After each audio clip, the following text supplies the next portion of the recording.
Hi, Samuel and Leafslayer here, and welcome. Let's have a little chat about these Kachinas that Matt Rogers and other Nibiru folk talk about, shall we? For the purpose of this exercise, this is the Blue Kachina, and this is the Red Kachina. When the Blue Star Kachina makes its appearance in the heavens, the fifth world will emerge. This will be the day of purification. The Hopi name for the star Sirius is Blue Star Kachina. It will come when the Blue Star Kachina dances in the plaza and removes her mask.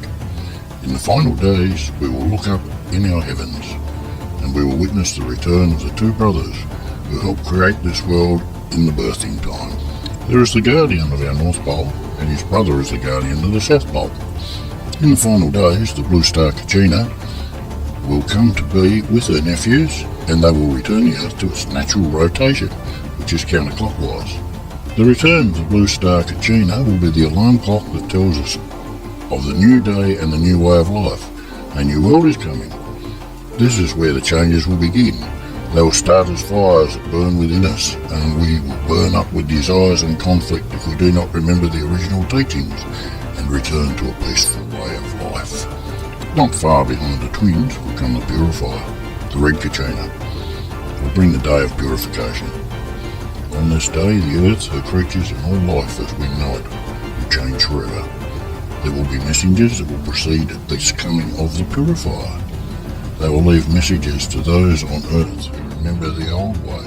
The messages will be found written in the living stone, through the sacred grains, and even the waters from which the purifier will issue forth a great red light. All things will change in their manner of being. Every living thing will be offered the opportunity to change from the largest to the smallest thing.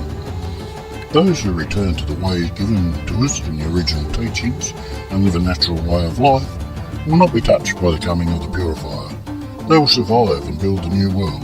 Only in the ancient teachings will the ability to understand the messages be found. However, in Frank Waters' writings on Hopi mythology, the Blue Star Kachina is a Kachina or spirit that will signify the coming of the beginning of the new world by appearing in the form of a blue star. The Blue Star Kachina is said to be the ninth and final sign before the day of purification, described as a catastrophe or a world-engulfing cataclysm that will lead to the purification of planet Earth. The anthropologist Jason Colavito investigated this prophecy and found no references to it before the late 20th century. According to Hopi Legand, as reported by writer Frank Waters, at the beginning of time, the Creator created his nephew to construct places for life. Out of the nothingness, he created 9 universes or worlds, one for his uncle, one for himself, and 7 others for additional life. The first 3 of those worlds have already been inhabited and subsequently destroyed due to the corruption and wickedness of man. Each time one of the worlds is destroyed, the faithful Hopi are taken underground and saved from destruction to later emerge and populate the new world. According to Waters' books, which were written in the 1960s, Hopis believe that humanity is currently residing in the fourth world. Like the previous worlds, this one is also prophesied to be destroyed because of the corruption of humanity.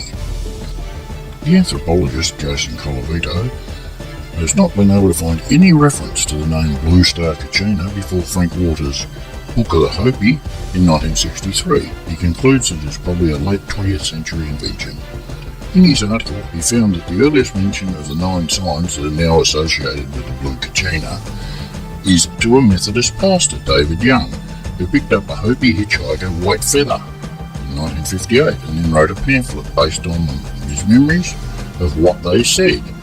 Jason Colavito comments, the strong Christian apocalyptic themes in the prophecy make plain that Young was likely far more than the mere transmitter of the prophecies. However, although there's evidence that these were circulated in pamphlets in 1959, the earliest printed mention he found of them is in 1980, in Rolling Thunder, The Coming Earth Changes by Joey R. Jockmans. The prophecies entered the alternative mainstream in 1987 in the New Age event, the Harmonic Convergence, when many gathered at Prophecy Rock at the Hopi Mesas. But there were no Hopi participants and it was decried by Hopi elders. There is also evidence gathered by Armin Geetz, the Hopi Legand, that the prophecies that the Hopi continuously recreate their prophecies to justify current conditions, Jason Colavito's words, and that all the prophecies were composed after the events they prophesied. Since there are no ancient Hopi texts, there is no way to know what the originals were. For instance, the whiteness of Ahana, the white brother who returns from the east, may well post-date their first encounters with Europeans. So, in conclusion, are those prophecies actually ancient, or are they a 20th century twisting of the facts? You can decide. I know which way I'd be leaning.